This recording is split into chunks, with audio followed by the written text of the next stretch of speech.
I'm Akiko Tanaka, 42, a former nuclear engineer turned widow and whistleblower. When my husband Hiroshi died in the Fukushima disaster, TEPCO executives looked me in the eye and called it an act of God, an unavoidable tragedy caused by forces beyond human control.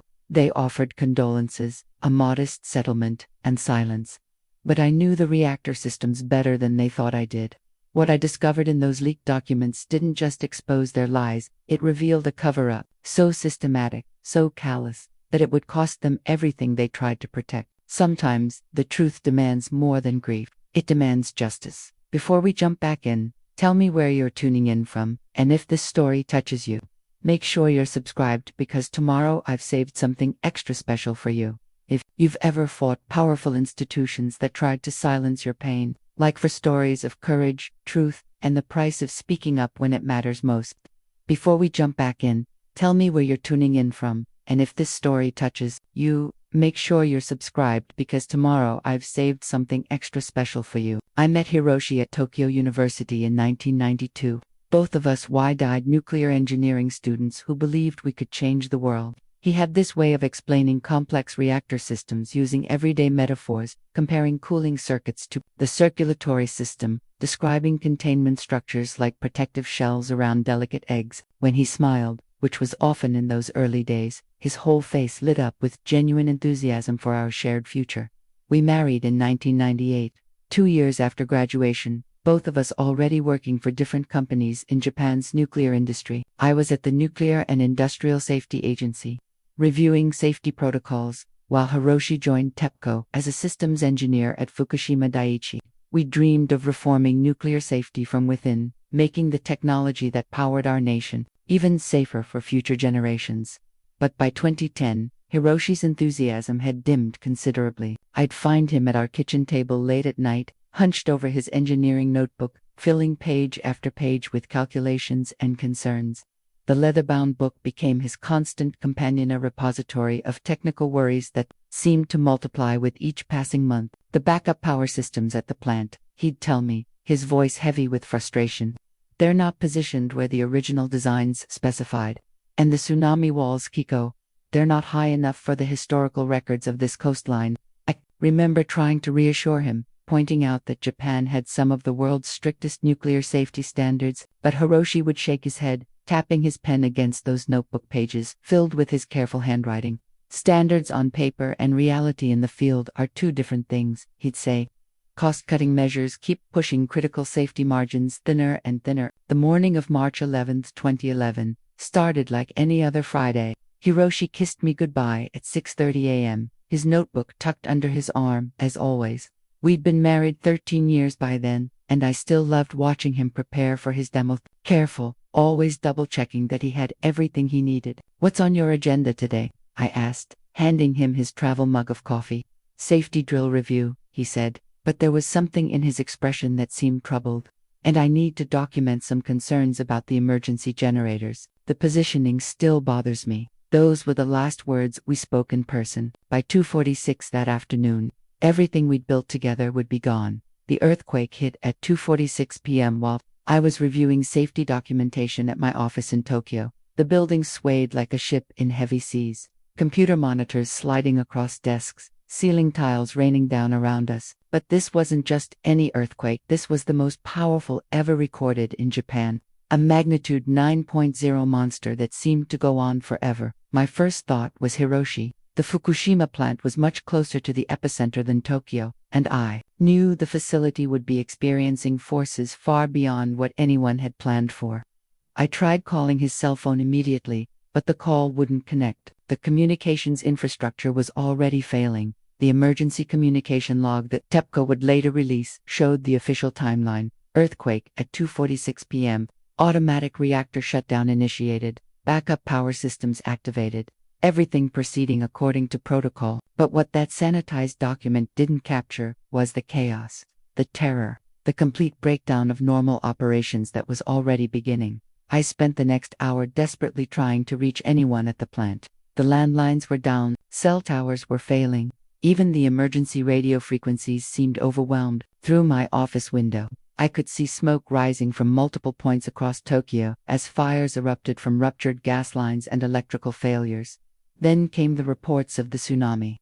Waves over 40 feet high, moving inland at impossible speeds, swallowing entire coastal communities. The Fukushima plant was directly in the path of this monster wave. And I knew with growing horror that all of Hiroshi's concerns about backup power positioning were about to be put to the ultimate test. By evening, the first reports of reactor failures started filtering through official channels. Unit 1 had lost cooling capability. Unit 2 was experiencing similar problems. Unit 3 showed signs of overheating. The words I was reading made no sense. These were scenarios we'd studied in engineering school as theoretical worst-case possibilities, not real events happening to the man I loved. The evacuation zone expanded from 3 kilometers to 10, then to 20. Still no word from Hiroshi. TEPCO's official communications spoke of minor incidents and precautionary measures, but the expanding evacuation radius told a different story. It wasn't until 3 days later that a TEPCO representative called with the news that shattered my world. Hiroshi was among the 7 employees who had died during the initial emergency response. He'd been in the reactor building when the tsunami overwhelmed the backup power systems, trying to manually operate critical safety equipment. The official cause of death was listed as injuries sustained during natural disaster response operations. Clean, bureaucratic language that somehow made his death feel both official and utterly meaningless. 2 weeks after the disaster, 3 men in dark suits appeared at my door. They introduced themselves as senior executives from TEPCO, offering condolences and what they called closure for Hiroshi's death. The lead executive, a thin man named Yamamoto, with silver hair and expensive glasses, spoke in the practiced tones of someone who'd delivered similar speeches before. "Mrs. Tanaka, please accept our deepest sympathies for your tremendous loss. Hiroshi was a valued member of our team, and his sacrifice during this unprecedented natural disaster will not be forgotten." Natural disaster. Those 2 words would echo in my mind for months to come. They made it sound as if Hiroshi had been struck by lightning or caught in a landslide, victim of forces completely beyond human control or prediction.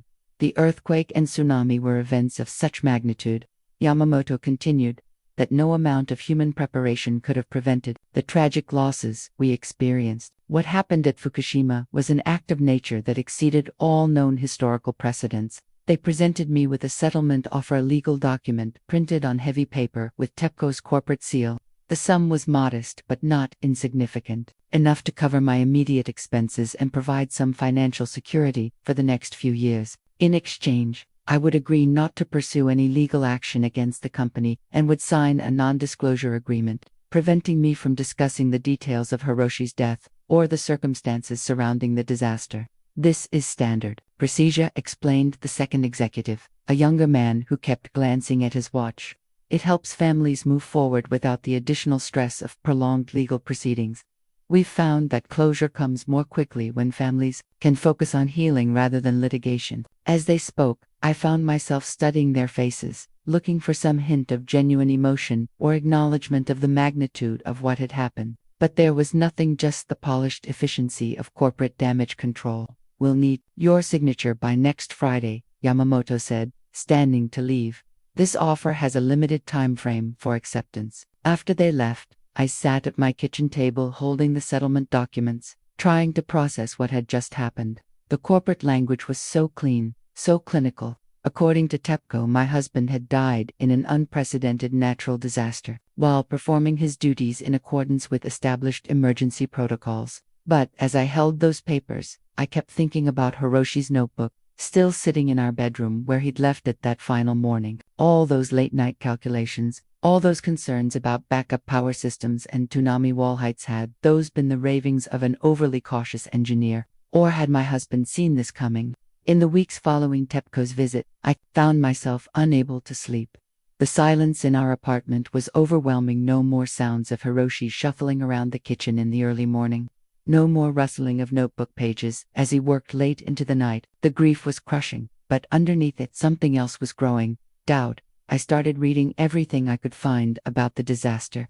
Official reports, technical analyses, news coverage from international sources. The more I read, the more inconsistencies I discovered. TEPCO's public statements consistently emphasized the unprecedented nature of the tsunami, but historical records showed that the Tohoku coast had experienced similar waves before, most notably in 869 AD, and again, in 1896. Hiroshi's notebook became my constant companion during those sleepless nights. His handwriting was careful and precise, each concern documented with supporting calculations and references to safety standards.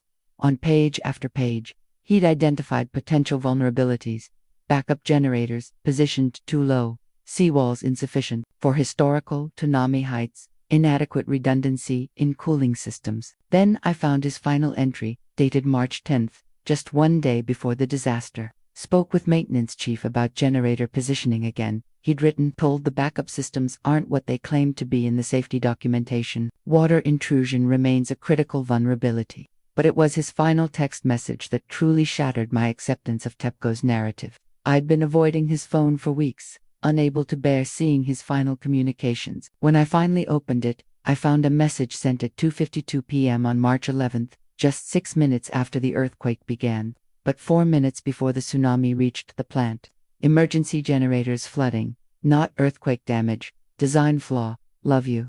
Those 11 words changed everything. According to TEPCO's timeline, the backup power systems had functioned normally until the tsunami arrived, but Hiroshi's message indicated the generators were already failing before the wave hit.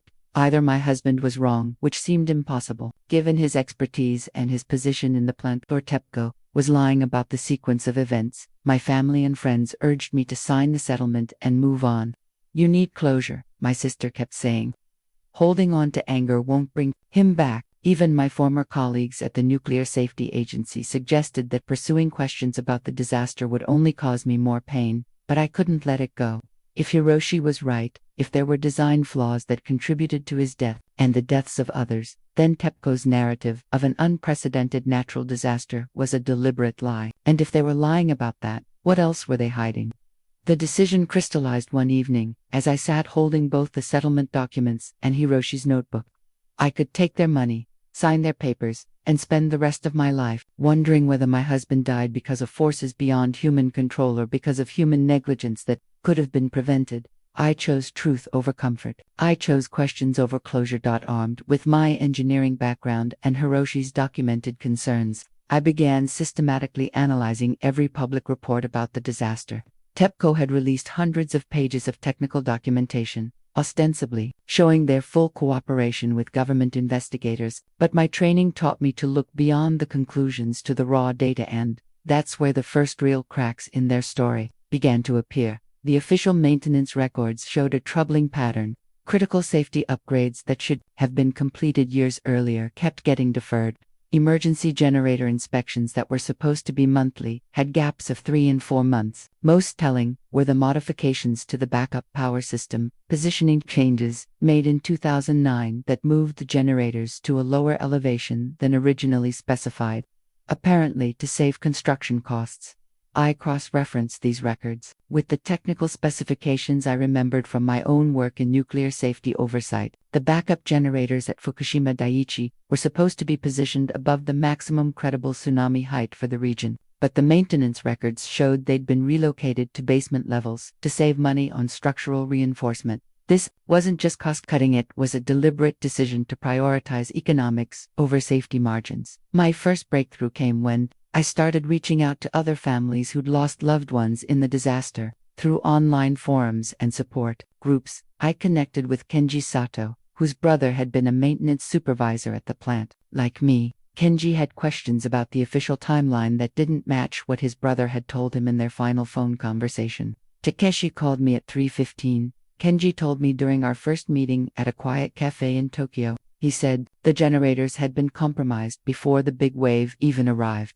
Water was already getting into the electrical systems from the initial earthquake damage. That corroborated Hiroshi's text message, but it directly contradicted TEPCO's official account. According to their reports, all backup systems functioned normally until the tsunami overwhelmed the plant at approximately 3:37 p.m. We were joined by Yuki Taniguchi, whose father had been the chief safety officer at Unit 2. She brought copies of emails her father had sent to TEPCO management in the months before the disaster. warning about inadequate tsunami preparations and requesting emergency drills that were never scheduled. As our small group compared notes, a disturbing picture emerged. Our loved ones hadn't died in an unforeseeable natural disaster. They'd died trying to operate safety systems that had been systematically compromised by corporate decisions, prioritizing profit over protection. But the more questions we asked, the more pressure TEPCO applied. The company's lawyers started calling, reminding us about the settlement offers, and suggesting that continued investigation would be emotionally harmful to our healing process. The message was clear: take the money and stay quiet, or face the full legal resources of one of Japan's most powerful corporations. Our informal group of questioning families soon attracted the attention of others who'd been harboring similar doubts: engineers who'd worked at other nuclear facilities, safety inspectors who'd been concerned about industry practices, even some current TEPCO employees who were troubled by what they'd witnessed during the disaster response. We started meeting regularly at a community center in downtown Tokyo, calling ourselves the Fukushima Truth Coalition. What began as a grief support group gradually evolved into something more purposeful: a systematic investigation into the real causes of the disaster that had claimed our loved ones. The breakthrough came from an unexpected source: a USB drive slipped into my mailbox with no return address or identifying information. The drive contained dozens of internal TEPCO documents, emails, maintenance reports, safety assessments, and budget reviews dating back to 2008. Someone inside the company was risking their career to get us the truth. The leaked documents were devastating. Email threads showed executives dismissing safety recommendations as unnecessarily expensive. Budget meetings where emergency preparedness upgrades were classified as non-essential capital expenditures. Most damning were the communications from March 2010, exactly 1 year before the disaster, where the engineering staff explicitly warned management about tsunami vulnerability and backup power positioning. The current generator configuration creates unacceptable risk in the event of major coastal flooding. Read one technical memo from Hiroshi's department. Recommend immediate relocation to higher elevation per original specifications. The response from TEPCO management was a single line: cost-benefit analysis does not support proposed modifications. Maintain current configuration. Kenji found similar documents related to his brother's maintenance concerns. Requests for additional waterproofing, backup communication systems, and emergency equipment had all been denied or deferred due to budget constraints. The pattern was unmistakable. TEPCO executives had been repeatedly warned about the exact vulnerabilities that would prove fatal on March 11, and they'd chosen to ignore those warnings to protect their profit margins. But the leaked documents also revealed something else: the scope of the cover-up that had begun immediately after the disaster. Internal communications from the days following March 11 showed a coordinated effort to control the narrative, emphasize the unprecedented nature of the earthquake and tsunami, and minimize any discussion of pre-existing vulnerabilities. All external communications must reinforce the extraordinary nature of this natural disaster. Read one memo from TEPCO's crisis management team. Avoid any references to preventable factors or design inadequacies. As our coalition grew, we began attracting support from unexpected quarters. International nuclear safety experts started reaching out, offering technical assistance and encouraging our investigation. Journalists from overseas news organizations, less constrained by the close relationships between Japanese media and corporate interests, began asking harder questions about TEPCO's version of events. Dr. Elena Rodriguez, a nuclear engineer from the International Atomic Energy Agency, joined one of our meetings via video conference. "What you're documenting," she told us, "represents one of the most significant cases of corporate negligence in nuclear industry history. These weren't acts of God, they were predictable consequences of known safety deficiencies." But our growing visibility also meant escalating pressure from TEPCO. The company's legal team started sending cease and desist letters, threatening lawsuits for defamation and interference with disaster recovery efforts. Private investigators appeared outside our homes and workplaces. Several coalition members received job-related pressure from employers with ties to TEPCO or the broader nuclear industry.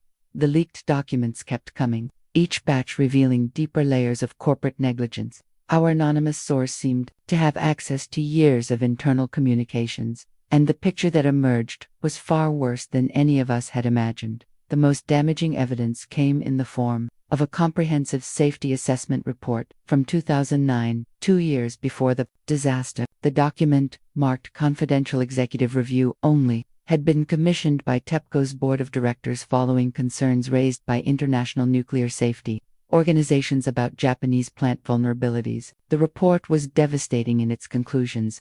A team of independent engineers had identified multiple critical deficiencies at Fukushima Daiichi, including inadequate tsunami protection, vulnerable backup power systems, insufficient emergency communication capabilities, and outdated emergency response protocols. The assessment recommended immediate implementation of 37 specific safety upgrades at an estimated cost of 2.8 billion yen. TEPCO single quotes as response to this comprehensive safety review was documented in a series of board meeting minutes that our source had also provided. Rather than implementing the recommended upgrades, executives had instead focused on challenging the assessment's methodology and questioning whether the improvements were truly necessary. The probability of a tsunami exceeding current protection levels remains statistically negligible, argued then CEO Masataka Shimizu in one meeting transcript. The proposed expenditures cannot be justified based on theoretical scenarios that may never occur. But the most damning evidence was what happened next. Instead of upgrading safety systems, TEPCO had hired a public relations firm to develop messaging that would reassure regulators and the public about plant safety without actually spending money on improvements. The strategy documents from this PR campaign read like a blueprint for the corporate response we'd witnessed after the disaster, emphasized TEPCO's commitment to safety through enhanced monitoring and staff training rather than costly infrastructure modifications. Recommended the PR strategy position any safety concerns as products of excessive caution rather than legitimate risks. This wasn't just negligence, it was a systematic campaign to prioritize corporate profits over public safety, orchestrated at the highest levels of the company. Our loved ones had died not because of an unforeseeable natural disaster, but because TEPCO executives had calculated that the cost of safety improvements exceeded the financial risk of disaster. The pattern extended beyond just the backup power systems that had failed during the tsunami. We discovered that emergency communication equipment had been positioned in prone areas. Despite engineering recommendations, critical safety documentation was stored in basement locations that became inaccessible during the crisis. Even the emergency response procedures that our husbands and fathers had tried to follow on March 11th were based on outdated assumptions that didn't account for the plant's actual vulnerabilities. Hiroshi's specific warnings about backup generator positioning were part of a much larger picture. He and his colleagues had identified dozens of safety deficiencies, documented them properly, and submitted them through appropriate channels. But every single recommendation had been rejected or deferred by executives who viewed safety upgrades as unnecessary expenses rather than essential protections. As we analyzed the leaked documents, we began receiving legal pressure that went far beyond cease and desist letters. TEPCO's lawyers filed preliminary injunctions seeking to prevent us from sharing the leaked documents, claiming they contained proprietary information and trade secrets. The company also began investigating how we'd obtained the materials, hiring private security firms to monitor our activities and communications. But the most troubling development was the personal pressure being applied to individual coalition members. Several people reported being approached by TEPCO representatives offering substantial payments in exchange for leaving our group and signing expanded non-disclosure agreements. Others faced professional retaliation, job losses, contract cancellations, and industry blacklisting that made it clear the company was willing to use its economic power to silence critics. TEPCO single quotes S response to our investigation escalated rapidly from corporate politeness to outright intimidation. The legal department's latest cease and desist letter arrived at my apartment via registered mail, thick with official seals and threatening language about criminal prosecution for theft of proprietary documents and interference with legitimate business operations. The letter demanded that I immediately return all stolen materials and cease all defamatory communications about the company's disaster response. It threatened legal action not just against me personally, but against any media organizations or public officials who might be influenced by our fabricated evidence and malicious allegations. But the legal threats were just the beginning. Private investigators started appearing outside our coalition meetings, photographing attendees and recording license plate numbers.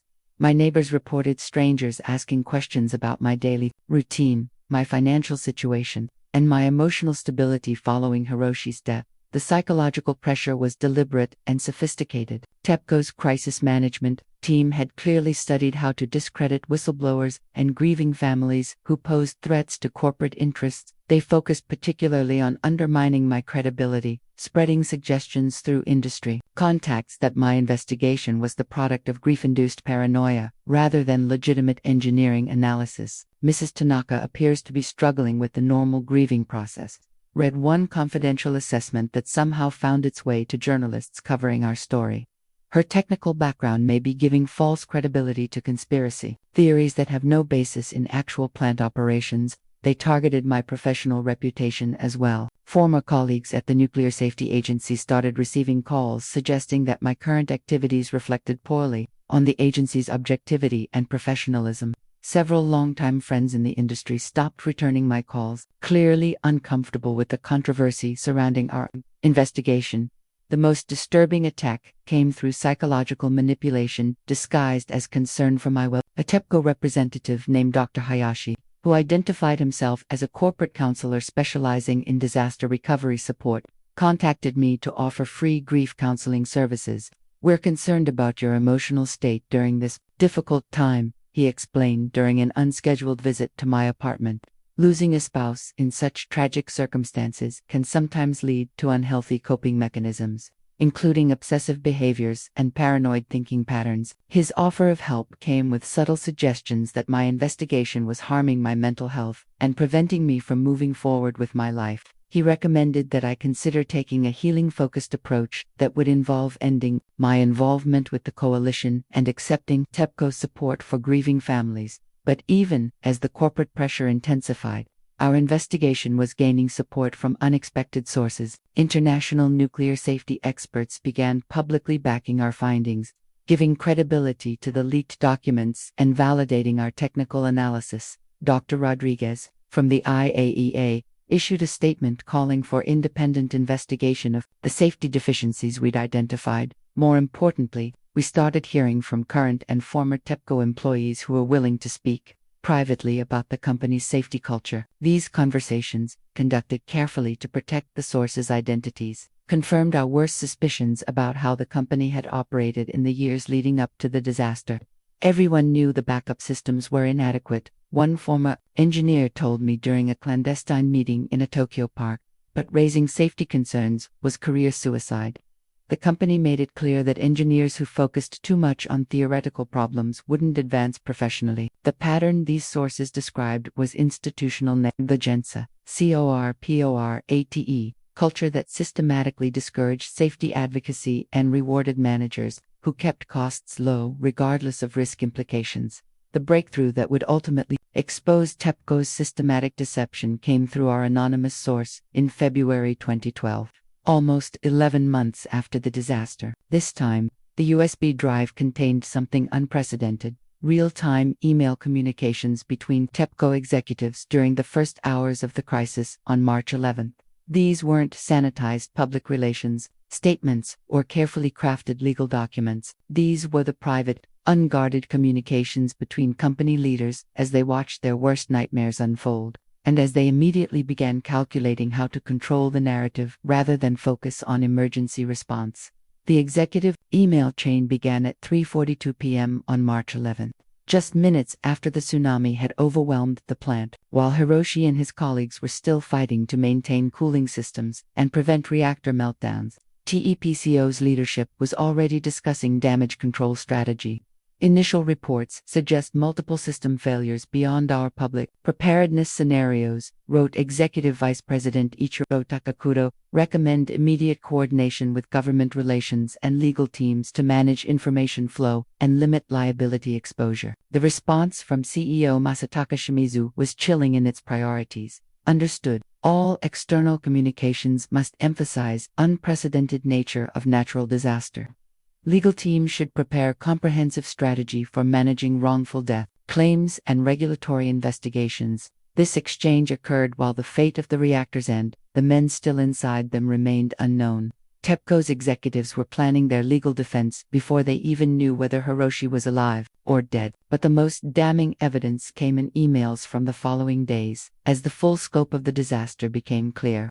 Rather than acknowledging the role that safety deficiencies had played in the crisis, TEPCO's leadership doubled down on the act of God narrative while privately discussing how to destroy or hide evidence of their pre-disaster negligence. Safety assessment reports from 2009-2010 should be reviewed for potentially problematic language, instructed Legal Director Akira Omoto. Any documents suggesting preventable vulnerabilities could complicate our disaster response narrative. The email chain included specific instructions for modifying official plant records, removing references to deferred safety upgrades, and coaching employees on how to answer investigators' questions. This wasn't just corporate spying, it was systematic evidence tampering designed to hide the truth about what had caused the disaster. Most personally devastating was an email thread discussing how to handle the families of deceased employees. The executives debated different settlement strategies, with some recommending higher payouts for families who might have insider knowledge about safety deficiencies. Families, like mine, whose loved ones had documented concerns about plant vulnerabilities. The widow of engineer Tanaka could pose particular challenges given her technical background and her husband's documented safety concerns, wrote one executive. Recommend premium settlement offer with comprehensive NDA to prevent future complications. Reading those words felt like a physical blow. They weren't just covering up their negligence, they were specifically targeting me because they knew Hiroshi had been right about the problems that led to his death. The modest settlement they'd offered wasn't corporate compassion. It was a calculated attempt to buy my silence about their culpability. The leaked emails also revealed the coordination between TEPCO and government officials to minimize the disaster's perceived connection to corporate negligence. Messages showed the company working with nuclear and industrial safety agency leadership, my former colleagues, to shape the official investigation's scope and conclusions. As I read through hundreds of pages of these internal communications, I realized the full scope of what we were up against. This wasn't just corporate negligence, it was an ongoing conspiracy to hide the truth about one of the worst nuclear disasters in history. And at the center of that conspiracy was the calculated decision to let our loved ones die, rather than admit that their deaths had been preventable. The personal cost of becoming TEPCO's primary target was immediate and severe. The company's private investigators intensified their surveillance of my activities. My former employer suddenly discovered budget constraints that eliminated my consulting contracts. Even my apartment lease came under scrutiny as TEPCO's lawyers searched for any leverage they could use against me. By the spring of 2012, the toll of fighting TEPCO was destroying my health almost as thoroughly as grief had consumed my spirit. The stress manifested in ways I hadn't anticipated: chronic headaches, insomnia that lasted for days at a time, and panic attacks that would strike without warning during the most routine activities. My medical records from that period tell the story more clearly than I could have articulated at the time. Blood pressure readings that concerned my doctor, prescriptions for anxiety medication that I was reluctant to take, emergency room visits when the chest pains became so severe I thought I was having a heart attack, only to be told it was stress-related cardiac symptoms. Your body is processing trauma, Dr. Sato explained during one of our sessions. The combination of grief and sustained high-stress confrontation is literally making you sick. You need to consider whether this investigation is worth destroying your health. But how could I explain that stopping felt like betraying Hiroshi all over again? Every leaked document, every piece of evidence we uncovered, proved that his death had been preventable. TEPCO's executives had chosen profits over safety, and now they were spending millions trying to hide that choice. Walking away would mean letting them win, letting them bury the truth along with our loved ones. The isolation was perhaps worse than the physical symptoms. Friends who had initially supported my search for answers grew uncomfortable as the investigation intensified. Family members urged me to let go of the anger and focus on healing. Even some coalition members began dropping out as TEPCO's pressure campaigns took their toll. I can't lose my job over this, Kenji told me during what would be our final meeting. My kids need me to be practical, not heroic. I'm sorry, Akiko, but I have to think about their future. I understood his decision, but each departure left me feeling more alone in a fight that seemed increasingly hopeless. TEPCO had unlimited resources, teams of lawyers, and the ability to make life difficult for anyone who challenged them. I had grief, anger, and a growing collection of evidence that might never see the light of day. That the financial pressure was relentless. Legal fees for our coalition's activities were mounting. Even with pro bono help from sympathetic attorneys, TEPCO's lawyers had filed multiple motions seeking to compel us to reveal our sources, threatening expensive litigation if we couldn't prove the authenticity of our leaked documents through official channels, something that would obviously expose our anonymous informant. My savings were nearly exhausted. The consulting work that had sustained me after leaving the Nuclear Safety Agency had dried up completely as word spread about my confrontation with TEPCO. Industry colleagues who had once respected my technical expertise now treated me like a pariah, someone whose association could damage their own careers. There were nights when I sat in my empty apartment, surrounded by boxes of evidence and legal documents, wondering if everyone else was right. Maybe I was just a grieving widow who couldn't accept that sometimes terrible things happen for no one's fault. Maybe my husband had died in a true natural disaster, and my investigation was just an elaborate way of avoiding the reality that no one was to blame. The breaking point came when I received a call from my sister informing me that our parents were concerned about my mental state and considering intervention. TEPCO's whisper campaign had reached even my family, planting seeds of doubt about my emotional stability and judgment. The tide began to turn in the summer of 2012 when our story caught the attention of international media outlets that were less constrained by Japan's traditional corporate-friendly journalism culture. An investigative reporter from the Washington Post named Sarah Chen had been following nuclear safety issues globally, and our leaked documents provided exactly the kind of evidence she needed to expose industry-wide problems. Chen's initial article, published in August 2012, was titled "The Fukushima Files: How Corporate Cost-Cutting Turned Natural Disaster into Nuclear Catastrophe." The piece meticulously documented TEPCO's pattern of ignoring safety recommendations and detailed the cover-up efforts revealed in our leaked executive communications. The international attention was transformative. Within days of the article's publication, I was receiving calls from nuclear safety advocates around the world, offering support and sharing similar stories of corporate negligence in their own countries. The isolation that had nearly broken me began to lift as I realized our fight was part of a larger global struggle for nuclear industry accountability. More importantly, the international scrutiny made it politically difficult for Japanese officials to continue ignoring our evidence. Parliamentary committee members, who had previously dismissed our concerns as the grief-induced fantasies of bereaved families, suddenly began asking more pointed questions about TEPCO's pre-disaster safety practices. The breakthrough came when Representative Taro Kono, a prominent member of the Diet's Committee on Science and Technology, formally requested that I testify before a parliamentary inquiry into nuclear industry safety practices. The official letter arrived on government letterhead, carrying the weight of legitimate governmental interest in our investigation. "The evidence you and your colleagues have compiled raises serious questions about regulatory oversight and corporate responsibility," Kono wrote. "The committee believes your testimony could provide valuable insight into safety culture within Japan's nuclear industry." This wasn't just validation, it was protection. Once I became an official witness in a parliamentary investigation, TEPCO's ability to intimidate or silence me became significantly more limited. Corporate lawyers who had been threatening legal action suddenly found themselves facing the prospect of obstructing a government inquiry. The parliamentary interest also encouraged additional whistleblowers to come forward. Our anonymous source, emboldened by the official attention, provided even more damaging evidence, including budget documents showing how much money TEPCO had saved by deferring the safety upgrades that might have prevented the disaster. But perhaps, most significantly, we began hearing from current TEPCO employees who were willing to speak publicly about the company's safety culture.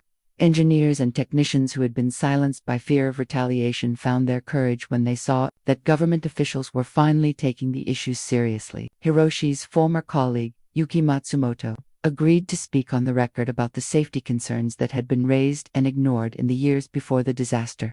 "Everyone in the engineering department knew about the vulnerabilities," he told the parliamentary committee.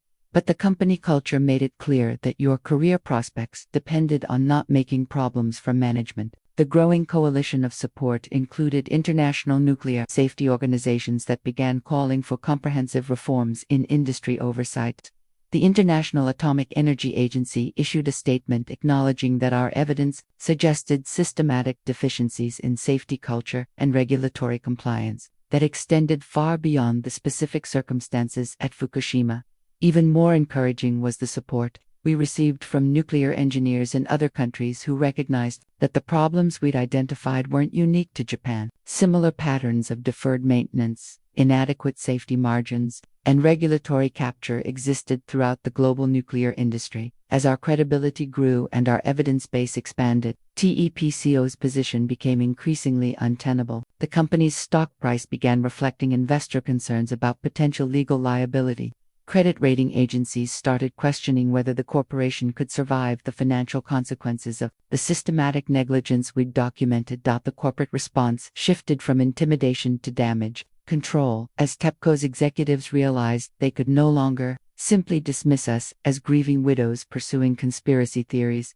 With parliamentary support and international attention backing our investigation, the time had come to transform our evidence into legal action that could hold TEPCO accountable for their negligence. The process of assembling a comprehensive lawsuit required coordination between multiple legal teams, technical experts, and international oversight bodies. Our lead attorney, Takeshi Yamada, was a veteran of corporate accountability cases who had successfully challenged other major Japanese corporations for environmental and safety violations. He understood both the legal complexities of proving corporate negligence and the political sensitivities of challenging one of Japan's most powerful companies. What you've documented, Yamada told our legal strategy meeting, represents one of the most comprehensive cases of corporate malfeasance in Japanese legal history, but we need to be prepared for TEPCO to deploy every legal and political resource at their disposal to fight this case. The legal strategy document we developed was exhaustive, detailing not just TEPCO's pre-disaster negligence but also their post-disaster cover-up efforts. We organized our evidence into several key areas: documented safety deficiencies that directly contributed to the disaster, executive decisions to prioritize cost savings over safety improvements, systematic efforts to hide evidence and mislead investigators, and the ongoing campaign to silence victims' families. Each category of evidence required expert testimony to explain the technical issues to judges and juries who might not have engineering backgrounds. We assembled a team of international nuclear safety experts who could credibly explain why TEPCO's safety failures constituted criminal negligence rather than mere corporate mistakes. Dr. Rodriguez from the IAEA agreed to serve as our primary technical experts, providing detailed analysis of how TEPCO's deferred maintenance and inadequate safety margins had directly caused the backup power failures that led to the reactor meltdowns. Her testimony would be crucial in establishing the causal connection between corporate decisions and the disaster. Consequences. The coordination with international oversight bodies was equally important. Nuclear regulatory agencies in the United States and Europe had their own concerns about safety culture within the global industry, and our case provided an opportunity to establish legal precedents that could influence nuclear safety practices worldwide. But even as we prepared our legal offensive, TEPCO made one final attempt to avoid accountability through private settlement negotiations. The company's lawyers approached us with an offer that was substantially larger than their original proposal, enough money to provide financial security for all the affected families, but still contingent on comprehensive non-disclosure agreements that would bury our evidence forever. They're offering 500 million yen, Yamada informed me during a confidential meeting. It's enough to set you up for life, and they're making similar offers to the other families. But accepting would mean agreeing never to discuss any aspect of your investigation or the evidence you've gathered. The offer was tempting, not because of the money, but because I was exhausted from 2 years of fighting. The stress had taken a severe toll on my health, my relationships, and my emotional well-being. Part of me desperately wanted to take their money and try to rebuild some kind of normal life. But I kept thinking about Hiroshi's notebook, still sitting on my desk with all his careful documentation of the problems that had led to his death. He'd tried to prevent this disaster through proper channels, submitting his concerns to management and following company protocols for safety reporting. His reward had been to die trying to operate systems that his superiors had known were inadequate.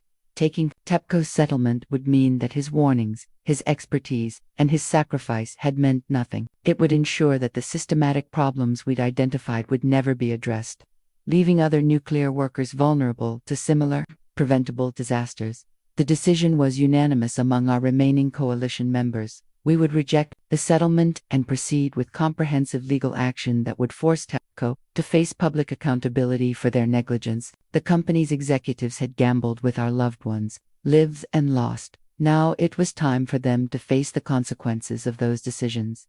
Our formal lawsuit would be filed simultaneously with criminal complaints alleging corporate manslaughter and conspiracy to obstruct justice. For the first time since March 11, 2011, TEPCO's executives would face the possibility of personal criminal liability for their role in the disaster. On March 11, 2013, exactly 2 years after the disaster, we filed our comprehensive lawsuit against TEPCO in Tokyo District Court. The timing was deliberate, a symbolic reminder that justice delayed had already been justice denied for too long. The court filing documents represented over 500 pages of evidence, documenting systematic corporate negligence and deliberate cover-up efforts. The media attention was immediate and intense. News crews gathered outside the courthouse as we submitted our legal challenge, and the story dominated headlines both in Japan and internationally. For the first time since the disaster, TEPCO was forced to respond publicly to specific allegations about their pre-disaster safety practices, rather than hiding behind vague statements about unprecedented natural circumstances. The company's initial response revealed their legal strategy: deny everything, attack our credibility, and claim that any safety deficiencies were either immaterial to the disaster or had been corrected through post-disaster improvements. TEPCO's lawyers filed a motion to dismiss our case, arguing that the act of God nature of the earthquake and tsunami made corporate liability impossible to establish. But their dismissal motion was undermined by the very evidence they'd spent 2 years trying to suppress. Our leaked documents showed not just that TEPCO executives had known about the vulnerabilities that caused the disaster, but that they'd explicitly calculated the financial risk of those vulnerabilities and decided the potential costs of safety improvements exceeded the probability-weighted expenses of disaster consequences. The court's decision to allow our case to proceed sent shockwaves through Japan's corporate establishment. For the first time in decades, a major corporation was facing serious legal accountability for safety practices that had directly caused deaths.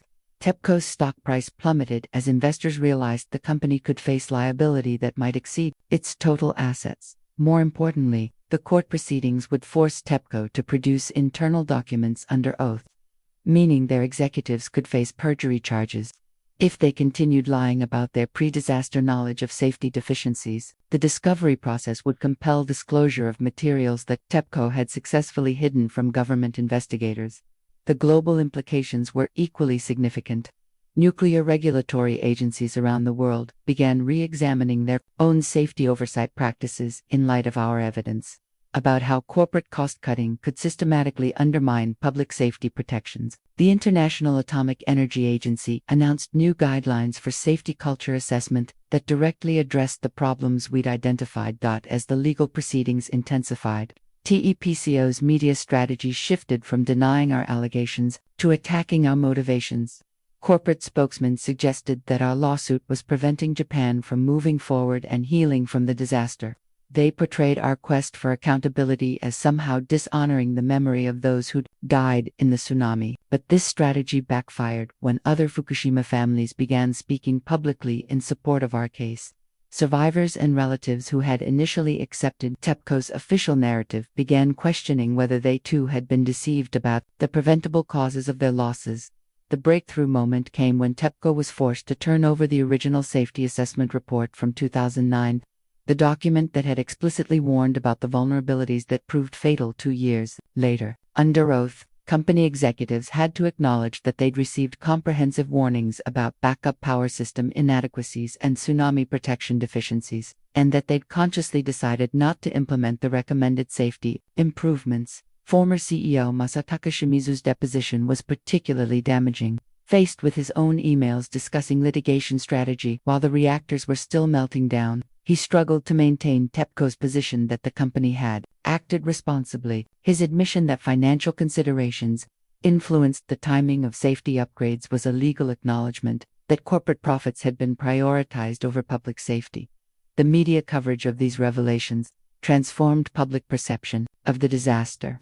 Opinion polls showed that a majority of Japanese citizens now believed TEPCO bore significant responsibility for the severity of the Fukushima crisis. The company that had once been viewed as a victim of natural disaster was increasingly seen as a corporate criminal that had gambled with public safety and lost. International coverage was even more damaging to TEPCO's reputation. Nuclear safety experts worldwide cited our case as evidence that industry self-regulation was inadequate to protect public safety. Several countries announced reviews of their own nuclear safety oversight practices, explicitly referencing the corporate negligence we'd documented. As the legal and public pressure mounted, TEPCO's board of directors began distancing themselves from the executives who had made the pre-disaster safety decisions. Several high-ranking officials announced their resignation, citing their desire to take responsibility for the company's failures, though without admitting specific wrongdoing that might increase corporate legal liability. The parliamentary hearing on September 15, 2013,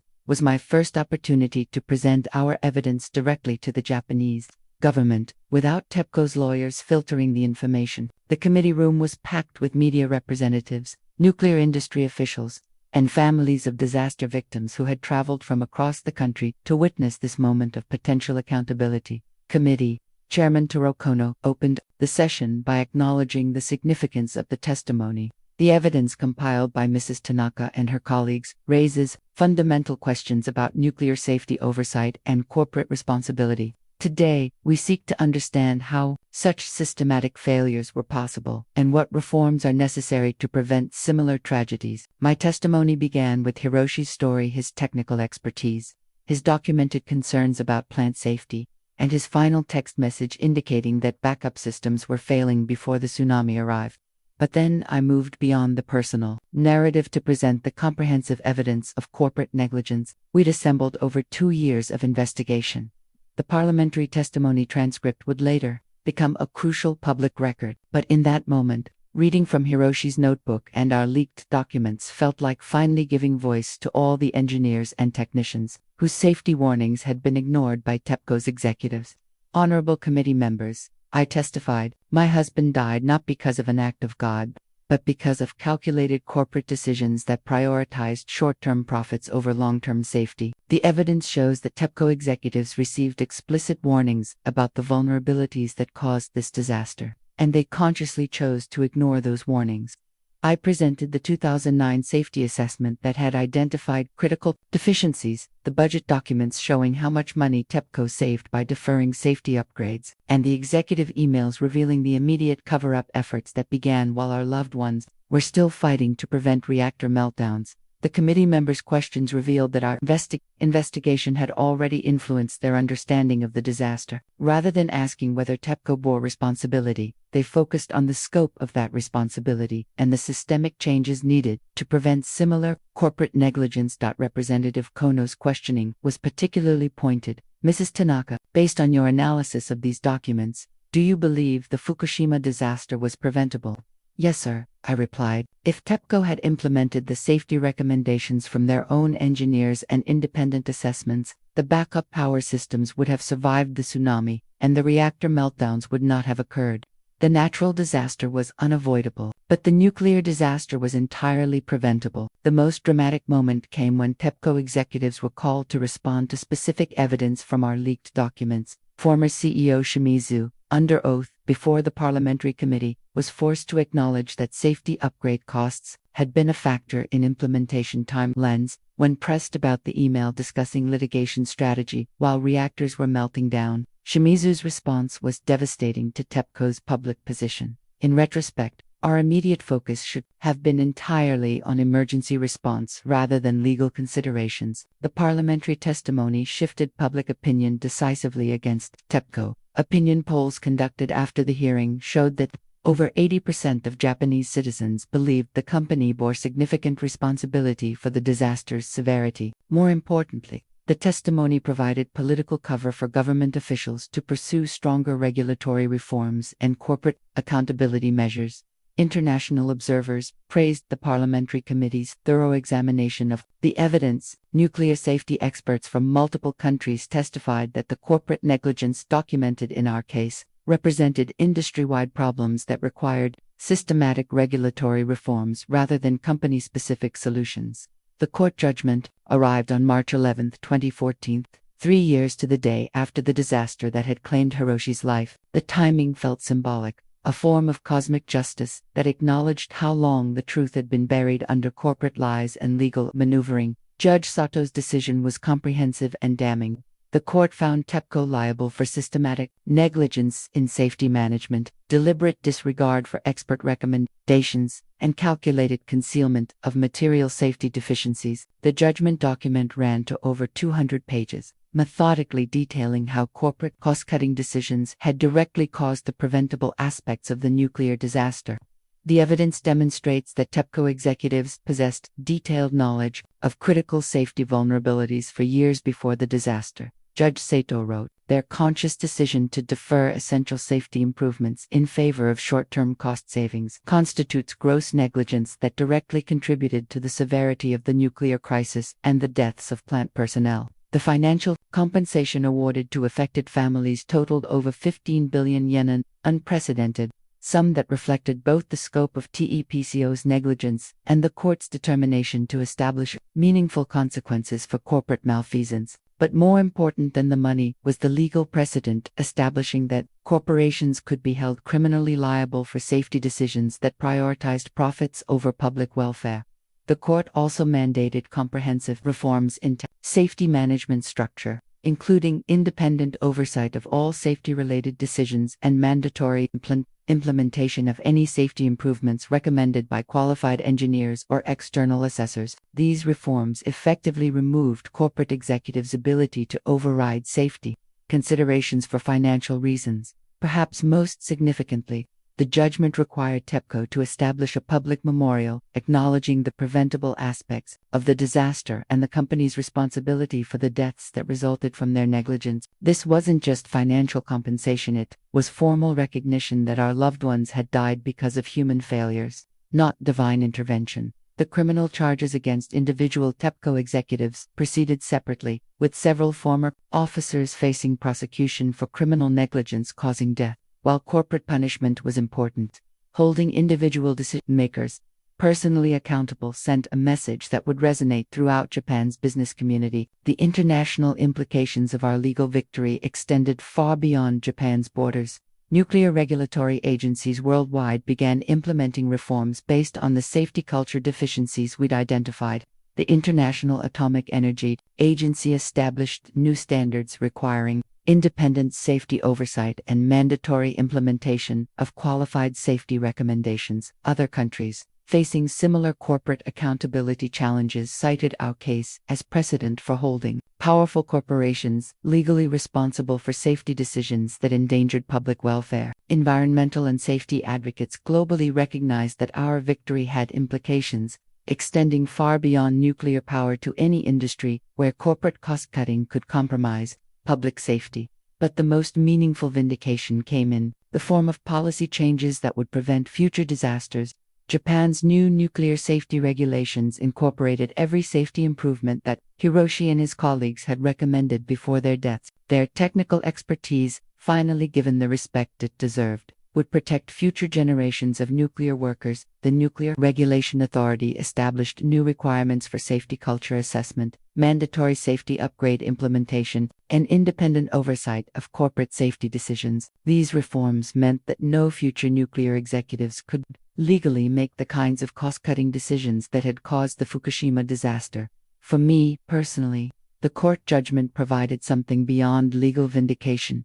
It offered proof that Hiroshi's expertise and dedication had ultimate meaning. His careful documentation of safety concerns, dismissed by TEPCO executives as unnecessarily cautious, had become the foundation for reforms that would save lives for decades to come. The settlement funds allowed me to establish the foundation I'd been planning, but more importantly, The legal precedent we'd established meant that future corporate executives would face real consequences for prioritizing profits over safety. That legacy felt like the most fitting memorial to Hiroshi's commitment to protecting public welfare through rigorous engineering standards. Life, after legal victory, proved to be both liberating and disorienting. For 3 years, my entire existence had revolved around fighting TEPCO and seeking justice for Hiroshi's death. Suddenly finding myself without that consuming battle left me struggling to define who I was beyond being a widow and whistleblower. Seeking accountability, the financial settlement provided security I'd never experienced before, but money couldn't. Filled the emotional void left by years of intense purpose followed by sudden resolution. I found myself experiencing what psychologists call post-victory depression, the unexpected emptiness that can follow achieving a long-sought goal. But gradually, a new sense of purpose began emerging. The nuclear safety foundation I established in Hiroshi's memory became more than just a memorial. It evolved into a practical organization, working to prevent similar tragedies through improved safety, culture, and technical education. The foundation's charter reflected everything we'd learned during our fight against TEPCO: the critical importance of protecting engineers who raise safety concerns, the need for independent oversight of corporate safety decisions, and the value of technical expertise in preventing industrial disasters. We weren't just honoring the past, we were actively working to create a safer future. Our first major initiative was establishing scholarship programs for nuclear engineering students who demonstrated commitment to safety advocacy. Too many qualified engineers had told me they'd learned to stay quiet about safety concerns to protect their careers. We wanted to support a new generation of professionals who would prioritize public welfare over corporate loyalty. The foundation also developed training programs for nuclear industry workers on how to document and report safety concerns effectively. Hiroshi's careful documentation had been crucial to our legal success, but many workers lacked the knowledge or confidence to properly record their observations about potential problems. Perhaps most importantly, we created support networks for families affected by industrial disasters, providing both emotional assistance and practical guidance for those seeking accountability from powerful corporations. Our experience had taught us that grieving families often possess crucial information about corporate negligence, but they need support to effectively challenge corporate power structures. Working with international nuclear safety organizations, we helped develop new standards for safety culture assessment that were being implemented worldwide. The foundation became a recognized voice in global discussions about corporate accountability and industrial safety practices. But beyond professional accomplishments, I was slowly learning to build a personal life that wasn't defined entirely by loss and anger. The intense relationships forged during our fight against TEPCO had evolved into lasting friendships with people who understood both the cost of seeking justice and the satisfaction of achieving meaningful change. I even began dating again, and carefully, but with growing confidence that honoring Hiroshi's memory didn't require spending the rest of my life alone. He would have wanted me to find happiness and build new relationships, just as he would have wanted his technical expertise to continue protecting others through the safety reforms we'd achieved. The foundation's work also connected me with other advocates fighting similar battles against corporate negligence in different industries: environmental activists challenging chemical companies, mine safety advocates confronting extractive industries, and consumer protection lawyers taking on pharmaceutical corporations. All drew lessons from our successful challenge to TEP power. These connections reminded me that our fight had been part of a larger struggle for corporate accountability that extends far beyond nuclear power. The legal precedents we'd established and the advocacy strategies we'd developed were being adapted by other groups, seeking to hold powerful corporations responsible for decisions that prioritize profits over public safety. As the foundation grew and our impact expanded, I realized that this new phase of my life was perhaps more meaningful than anything I'd accomplished before the disaster. The pain of losing Hiroshi would never disappear, but it had been transformed into something constructive: a force for protecting others from preventable tragedies caused by corporate negligence. 5 years after the disaster, I stood before the memorial plaque that had been installed at the Fukushima Daiichi site, not the sanitized corporate monument TEPCO had originally planned, but an honest acknowledgement of both natural forces and human failures that had caused the nuclear crisis. The bronze inscription mandated by our court victory, read, "In memory of those who died in the March 11, 2011 disaster, their deaths resulted from both unprecedented natural forces and preventable safety deficiencies. May their sacrifice lead to improved protection for future generations." Those words represented more than just memorial language. They embodied a fundamental shift in how industrial disasters are understood and discussed. No longer could corporations simply blame acts of God for tragedies that resulted from their own negligence. The legal precedent we'd established required honest accounting for human failures that contributed to preventable disasters. The broader impact of our fight continued expanding in ways I couldn't have imagined during those dark months of investigation and legal preparation. Nuclear safety regulations worldwide now incorporated lessons learned from TEPCO's failures. Corporate executives in multiple industries faced new legal liability for safety decisions that prioritized profits over protection. Most personally meaningful was the transformation in how Hiroshi's technical expertise was remembered. Instead of being dismissed as the obsessive concerns of an overly cautious engineer, his safety recommendations had become the foundation for reforms protecting nuclear workers globally.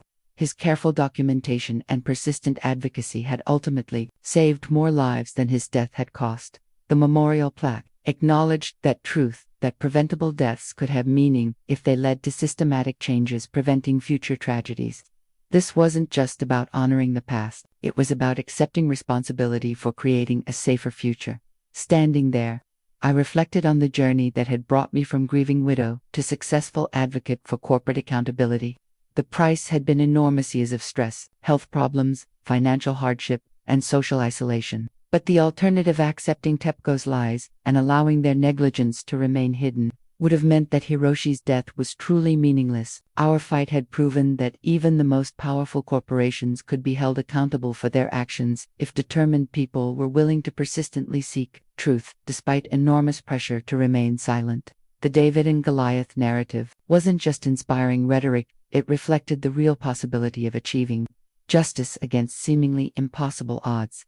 The Nuclear Safety Foundation continued growing, now operating programs in multiple countries and working with international organizations to improve industrial safety culture globally. What had begun as a personal quest for truth about my husband's death had evolved into a worldwide movement for corporate accountability and worker protection. But perhaps the most important legacy was the simple demonstration that truth, persistently pursued despite powerful opposition, could ultimately prevail. In an era when corporations routinely used legal and financial pressure to silence critics, our success proved that determined individuals armed with evidence and moral authority could still achieve meaningful change. The Foundation's motto, engraved below Hiroshi's photograph in our Tokyo office, captured the essential lesson of our experience: truth delayed is justice denied. But truth revealed can prevent future tragedies. For anyone facing similar battles against powerful institutions that prioritize self-interest over public welfare, our story offers both inspiration and practical guidance. Corporate power is real and intimidating, but it's not absolute.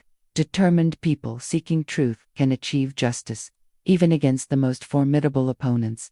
The memorial plaque would remain as long as the Fukushima site existed, ensuring that future generations would understand that natural disasters need not become human catastrophes if corporations prioritize safety over savings. That understanding, built on the foundation of our loved ones' sacrifice, represented the most fitting tribute to their memory and the most meaningful legacy of our fight for truth. Sometimes justice requires more than grief, demands courage. To challenge those who would hide truth behind corporate power and legal intimidation, our success proved that such courage, sustained despite enormous pressure, can ultimately transform tragedy into lasting protection for others.